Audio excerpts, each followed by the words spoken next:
ọmọ ádámọ̀ mo ráyè mo sáfáyé o. Sítórì yìí ní agbára jù. Ẹ̀gbọ́n àtàbúrò tí wọ́n jọ wà nílùú òyìnbó. Tẹ̀gbọ́n wá ní pírọ́blẹ́mù, ó ń fẹ́ ni tó máa fún ní kíndìnrín. Àbúrò ẹ̀ fún ní kíndìnrín, ìyàwó ẹ̀ wà ńbẹ̀ kò fún. Àwọn ọmọ ẹ̀ náà wà ńbẹ̀, wọn ò lè fún ní kíndìnrín o. Ṣùgbọ́n ọmọ bàbá ẹ̀ ó wá wò ó pé ẹ̀gbọ́n mi ò gbúdọ̀ kú. Ó fún ní kíndìnrín ẹ̀, ó wá fi ọgbọ́n àrékérekè ó tún fi dá a padà sílùú Nàìjíríà kó ba lè má kó bá. Wọ́n wá jọ lájọsọ wípé yóò máa wá sílùú òyìnbó ń gbogbo ìgbà láti máa ṣe check up ẹ̀. Ṣùgbọ́n tòun ti bẹ́ẹ̀ láti ọdún 10 sẹ́yìn. Ǹjẹ́ ẹ jẹ́ mọ̀ pé ẹ̀gbọ́n yìí kò ta sábúrò ẹ̀ yìí mọ́ rárá. Kàkà kó ṣe máa ṣètọ́jú ẹ̀, èpè ló tún ń gbéṣẹ́. Ẹ̀rí pé ó lágbára púpọ̀. Ọ̀gẹ̀dẹ̀ wo kòkóyè tán, ó wá digi burúkú.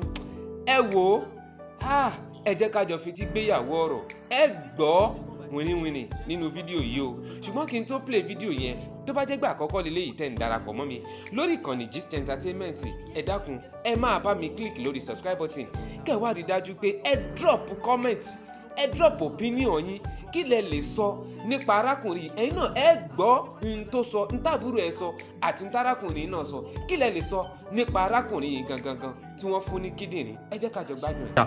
Ẹ máa ní mi ò lóyà sí yín. I became enemies to everybody. Now, see your life. See what God has done. What I'm requesting from you, Kpai, mo fẹ́ lọ fún check up, and that should not be a big deal to you. That should not be. I want to be proactive about my health. That is what I'm asking for. I'm not asking you for 100 million. Just be arranging for my check up. I've done my part for you. You too, fulfill your promise. Fulfill your promise. That is what you are dragging. I think some call láti joy for 10 years. Look at you now. You see, God is not with you. Sherry gbogbo ọ̀dọ̀ wọn Táíwò Òjó tán lọ gbogbo tán lọ. Do you see solution? You won't get solution from there. That's true. Yes, you can't get solution from church or from Ifa Oshitelota. Ṣebí Ifa ọwọ́ mi ló wà. Imu kan gbé sílé kí ló kàn mí. I don't have time. That is not the problem. The problem is between me and you. I've sacrificed my life for you. The what is inside you, I'm the one controlling it. If you don't know, it's my own. It doesn't belong to you. You are sharing part of my life. Tí bá ṣubú lẹ̀ lẹ́ni ta ló fẹ́ fún èmi. Nobody now. Mo dẹ̀ ní pé kí arrange fún check up. Ẹ wá sọ́dọ̀gún. Ẹ bẹ̀rẹ̀ sí máa gbé mi ṣépè. Ẹ bẹ̀rẹ̀ sí máa gbé mi ṣépè. Ẹ wá mú mi, ẹ wá tì mí lọ sínú igbó. Mo lọ wa mọ́tò pure water. Mo lọ nu igbó. Mo lọ ń ṣe farming. You are not there for me, and you come to Nigeria. Ẹ máa gbé àwọn obìnrin young girls. Ẹ tún máa mú wọn lọ court. Ẹ máa ra oúnjẹ. Ẹ máa ra tẹ́bàbìnrin ra chocolate. Ẹ lọ oríṣiríṣi fún wọn. Ẹ ní ra nǹkan kan fún àwọn ọmọ mi tí mo bí. Èmi gan fúnra mi lè jẹ church kan lè máa rà fún mi. Ẹ máa kó nǹkan mú sí.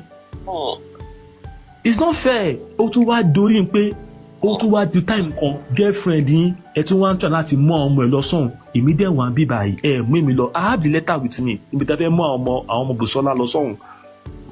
I have the letter with you. Why do you do that? Why are you doing this thing to me, sir? Kí lẹ tẹ́ fi ń ṣe fún mi? Kí lẹ ṣe mí? Ṣé mo ṣe yín tẹ́lẹ̀ ni? Mi ò ṣe yín. Ìrànlọ́wọ́ mo ṣe fún yín. Ẹ ti ń kú tán. Mo ràn yín lọ́wọ́ ni. Kò easy náà. Ó easy nítorí pé ó ti wà nù yín. Ló ṣe easy fún yín tẹ́ni yín dùn mọ́rọ́mọ́rọ́. Ẹ rántí ìgbà ẹ rewind ọpọlọ yín padà sẹ́yìn ní 11 years ago. Nígbà tí ẹ wà nothing for you. Your children were not, your wife, nobody sent you. Your son was asking me, nígbà tí mo wà ní Manchester, Tajo Stroh, Kale Somi, your last son, he was asking me that, Keji, are you sure of what you want to do? I say, yes, I'm sure. He's my brother, and the only reason why is because when our father died, I don't know anybody else. It's only you and Sabi, I don't know anybody. That is just, if tí bá mọ̀ pé ìwà báyìí ló wà lọ́wọ́, èmi náà bá ti máa fún yín. Mi ò mọ̀ ní. Tó bá jẹ́ sọ fún mi nígbà tó fẹ́ yọ pé Keji tá bá ti yọ o ní wá fún check up mọ́. I won't give you. Even tí bá máa fún yín gan, máa ti kó pálí mi, máa ti sá lọ lóyìnbó. Mi ò mọ̀ pé máa dà mí báyìí. Mi ò mọ̀. So please, I'm begging you, please, arrange for my check up ASAP. Mi ò fẹ́ pé gbogbo ilé òṣèré orí búkú tẹ̀yẹ̀ sọ pé ilé kan. It doesn't confine me. Ọjọ́ mi arrange fún check up mi. Ẹ̀yin gba ti yín bẹ̀ ní all the time. Ẹ ṣáà ń pè mí, ẹ ń sọ fún mi pé ọmọ mi, àwọn ní kidney ẹ ń ṣe dáadáa. Àbí ẹ ń sọ fún mi ni, ẹ sọ̀rọ̀ tẹ́ ẹ bá ń sọ fún mi now. Why do you now do this to me? Why do you want to kill me at my young age? Ṣé fẹ́ tọ́jú ọmọ mi ni? Why? Ẹ jẹ́ kí mi náà live life now. I have done my part. Please, do yours too. Kò lè. Kò lè. Ẹ wá jẹ́ kí n máa ṣí ara fún àwọn ọmọ mi pé tí bá kú o ẹ continue. It's okay. Mo fẹ́ kẹ́ reply fún bọ̀bọ̀, mo fẹ́ kẹ́ reply fún sà. Nǹkan tí mo fi béèrè náà nìyẹn pé ṣé o ti délẹ̀ ṣé ẹ rí pé mi ò sọ̀rọ̀ gbogbo yẹn sọ̀rọ̀. Okay, reply now sir. Bàbá ẹ lè sọ̀rọ̀ gan gbà tó bá ń sọ̀rọ̀ bọ̀ nǹkan tẹ́ bá ń sọ gan tẹ́ bá ń bẹ̀ bó ṣe ń sọ̀rọ̀ yẹn nǹkan tó make sense nìyẹn. Even nǹkan tẹ́ bá tẹ̀ ń sọ̀rọ̀ gan gbà tó ń sọ̀rọ̀ ẹ máa bẹ̀ ní pé má bínú àbúrò ìjọ má bínú. Kí ni nǹkan tẹ́ sọ? What's this man saying? Ẹ jẹ́ kó sọ̀rọ̀. Ẹ jẹ́ kó sọ̀rọ̀. Mo sì jẹ́ kó sọ̀rọ̀ tán. À ń gbọ́ yín. Now, o make allegation pé èmi wá force ẹ kúrò ní. Bàbá wèrè ní yín, bàbá wèrè ní yín. Bàbá wèrè ní yín sẹ́. Ẹ fẹ́ sọ́kù tọmọtọmọ ni. Ayé ogun ló máa ń yẹ kẹ́ máa bí ọmọ yẹn ni. Ní fẹ́ bẹ̀ẹ̀fẹ̀ ẹ kó yẹ kẹ́ máa bí ẹ má múnú bí mi o. Ọkọ nìyẹn ẹ ní sùúrù náà. Ẹ má rojọ́ orí burúkú. Ẹ kò sọ̀rọ̀ ni. Wẹ́ èmi ò force ẹ kó lóko ọba. Alẹ́ máa ṣe èrè ikú ní bàbá yìí. Ẹja yí kéèsì síbòmí ìjà ni. Gbogbo nǹkan tó sọ́lẹ̀ tó ti yẹ ẹ́ sè ó mọ gbogbo nǹkan tá ìjọ ṣe pọ̀. Mi ò fẹ́ mọ̀ nǹkan tá a jọ ṣe. Mo fẹ́ wà proactive about my health. Solution health mi kẹ́ máa bá mi sọ. Ẹ má máa bá mi sọ kọ́ borí burúkú tẹ̀ ń bá mi sọ yẹn. Ẹ má máa bá mi sọ. Tó bá fẹ́ kí n sọ̀rọ̀ nǹkan tí máa kàn sọ fún ẹ ní pé gbogbo effort tí n bá lè make láti jẹ́ kó débí I will do it. Tamide ń bù máa ṣọ nínú gàrájì tí mo jókòó sí. Tó bá kẹ́ mo rí yín ni máa fọ́ etí yín ò ní ríran mọ́. Like, who trained you, Bami? Mo respect yín, mo fún yín lọ́wọ́ ni o. Ta ló ṣọlọ́kàn yín wáyé tó train yín? Ẹ ń sọ̀rọ̀ bí ṣé àwa tá a jókòó sí dájọ́ mọ́ kékeré? Mo ní àwọn tó wà lórí payroll mi tí mò ń fún wọn lówó school tí mò ń bá wọn sanwó school. Ṣé yẹn wá mean pé mo fẹ́ gba kíndìnrín wọn? Ìyá mi gbé gbogbo ayé ẹ̀ ní UK, ọ̀dọ̀ àwọn àbúrò ẹ̀ ni mo gbé. Tó ń bá pè mí lọ́la pé kidney wọn fail, mi ò lè fún wọn ní èékánná ọwọ́ mi dépò kidney. You came up, you're talking authoritatively, ẹ̀ ń sọ̀rọ̀ ẹ̀ ń ṣépè fún ọmọ yẹn. Gbogbo èpè tó bá ti lè forí gbé àti wà táwọn ọmọ ẹ̀ òun ni kò máa ṣe o. Ojú ò tiẹ̀ tì í. Òun sọ lórí live video pé òun fúnyàwó 20,000. Èmi gan tí mo jára lóyìnbó kọ́ máa gba kidney lọ́wọ́ èèyàn mi ò lè fara ara Nàìjíríà 50,000 naira. Ara Nàìjíríà mi ò lè fún. Kàkà yẹn máa di owó mi mú. Carbon torí somebody saved your life. Ọ̀rẹ́ ìtẹ́jọ́ ní problem kidney yìí tí wọ́n fún ní donor àbí kí ló ń pè. Ó ti dolóògbé láàrin 3 years now. Wọ́n lọ́dún mẹ́wàá lélẹ́yìí. This person saved your life. Tí wà ẹ bá dáa, ìyàwó á fi kidney yẹn lẹ̀. Ṣèbí èèyàn kan ni host tó lóun lè gbélé fọkọ tòun. Ó sọ lórí níwájú èèyàn 4,500 people tó ń wò. Ó ní òun tóun o, òun ò mọ tẹlòmíì o, òun lè gbé kidney òun lẹ̀. Ọlọ́run ò dẹ̀ ní jẹ́ kó òun rí host. Ohun tó máa jẹ́ kó gbé kidney ẹ lẹ̀ fọkọ ẹ. Àìsàn yẹn ò ní dé bá yín àti ìdílé yín àtẹ̀mí fún ara mi. Èèyàn burúkú ni yín Mr. Táyé. Kidney yẹn máa ṣe padà fail yín. Nǹkan méjì lèmi wá bí láti wá sọ o. Two things ni. Bó ṣe lakun bọ̀bọ̀ yẹn, a máa ṣe operation, wọ́n máa gba ají kidney òní kidney. Ó ti mọ̀ kán máa lé gbogbo pósítà sí gbogbo Èkó. A máa lè dá Amẹ́ríkà máa ṣe rally. Èmi olóyè àwọn tó máa ṣe rally ní Dallas, Texas o. Èmi ni o. Tówó lè ní ẹ o. That kidney would fail you Bami. Ẹ wá ń sọ pé yẹn, ẹ wá ń sọ yẹn, ẹ lọ gbé kékeré. Oh my God. Wọ́n gbé lọ síbì kan, ó jalè. Ògùn ló máa bá mi pa ògùn afẹ́jẹ̀ ẹ̀wẹ̀ òní ṣoríire. Wọ́n ló lóògùn yẹn. Kò ní dá fún àtiwà àti àwọn babaláwo ẹ̀. Àwa tó máa pa máa pọ̀. Àwa pọ̀ Mr. Taiwo. Àwa tó máa pa. Ó máa pọ̀ torí kéèsì eléyìí. Èmi wà interested. Ìyá ọ̀gbà mi ò lè fún ìyá tẹ̀bá mi ní kidney mi sẹ́. I know. Ẹ̀yin bí máa yí ṣe ń sọ̀rọ̀ ni. Ó dé ń fún ní èpè. Àwítọ́ ìṣẹ́ ń bá yín já o. Olóra mọ́tò 2.something million. Ó wà nínú ọgbà ẹ. If you are even a good man, let's even begin from there. Olóyọ táyà. Ó yọ gbogbo ẹ̀. Ó wá fún ọ̀rẹ́ ẹ ní kíì. Kí la mú wálé ayé, kí la máa mú lọ? Ẹsẹ̀ mẹ́fà ni. Kí la mú wá tá máa mú lọ bà mí? Ẹ jẹ́ ń fún ní èpè.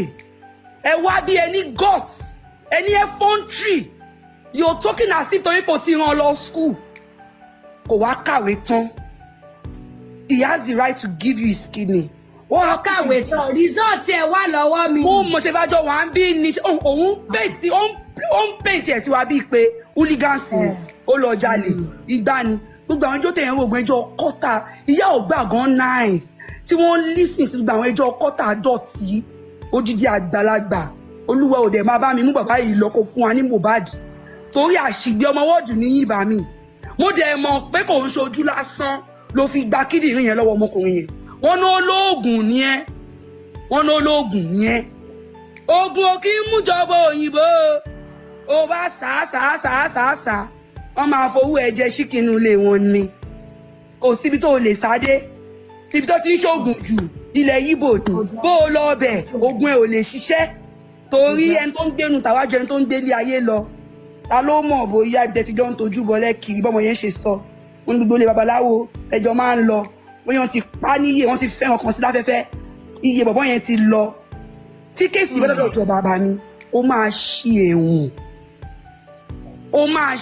ẹ̀wọ̀n you are talking as if that nigger has the right to give you his kidney even me tí mo jókòó síbi tí mo love ìyá mi gan àìsàn tó pa ìyá mi ò ṣàìsàn tó fi jáde láyé o tó bá yẹ pé wọ́n ní pé kidney ló máa yẹ kó alive mi ò lè yọ èmi nìkan ló bí kò bí méjì kò bí mẹ́ta not to talk of ọmọ bàbá tí ò ń ṣe ọmọ ọ̀yá how dare you bá mi tó bá yẹ kí mo wà pẹ̀lú yín ni mo máa yìnbọn fún yín ní ọpọlọ ọ̀tá yẹn máa jáde síbí á wọlé sí ọ̀sọ́fágọ́sì yín.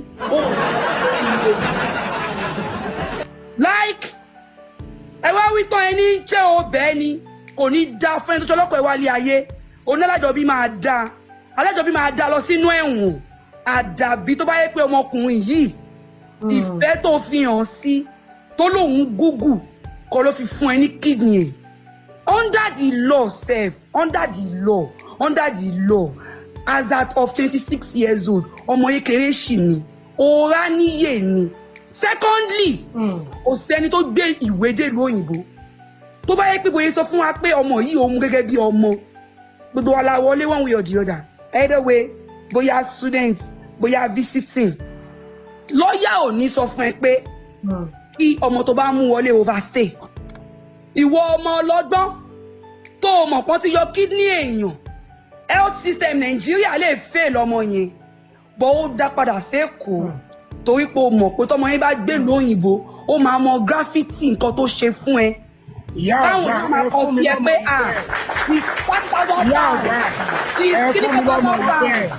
is £1,000 o wá manipulate ọmọ yẹn o manipulate ẹ o yọ kíndìnrín ẹ̀ tán ìwọ gbà ò ń ṣiṣẹ́ iṣẹ́ yẹn máa dìṣẹ́ mú ẹ lọ́wọ́ ni mo sọ̀rọ̀ àṣẹ jáde iṣẹ́ yẹn máa dìṣẹ́ mú ẹ lọ́wọ́ àfi tó o bá dùdì ní fún o wá lọ ọmọ yẹn back o ní wọ́n sọ pé ó ti kọjá 18 years a lot of people overstay in overseas till we fight for our papers.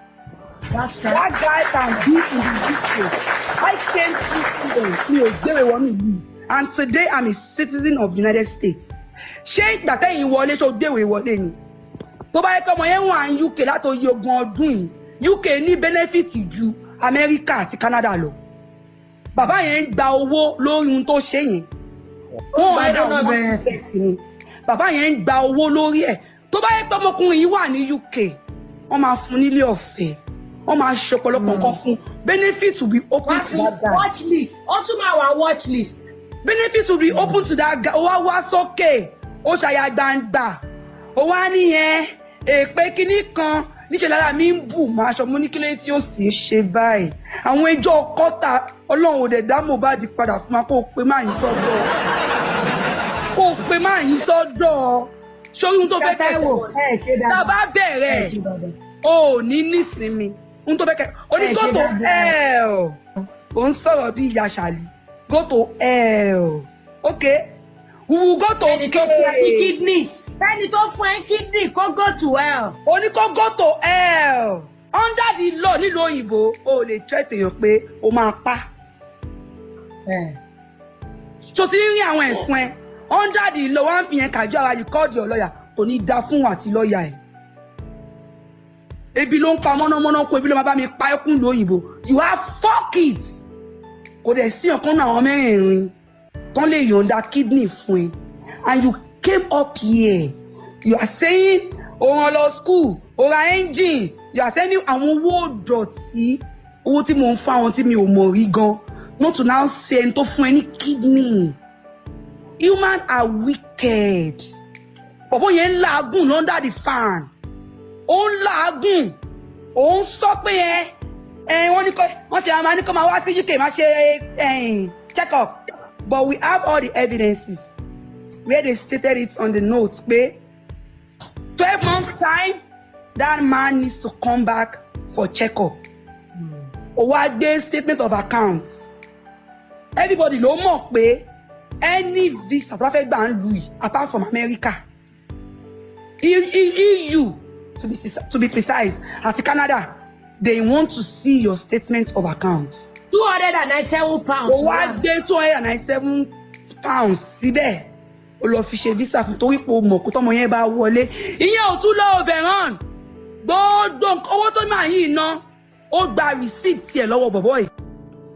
ẹ rí i pé èèyàn nìkà ìkà láyé ìkà lèèyàn. ẹ wò ẹ má gbàgbé ẹ má drop comment yín sábẹ́ comment section fídíò yìí kí lẹ̀yin ò rí sọ sí ẹ̀gbọ́n yìí tó bá jẹ́ pé ẹ̀yin ní kílẹ̀ ṣe.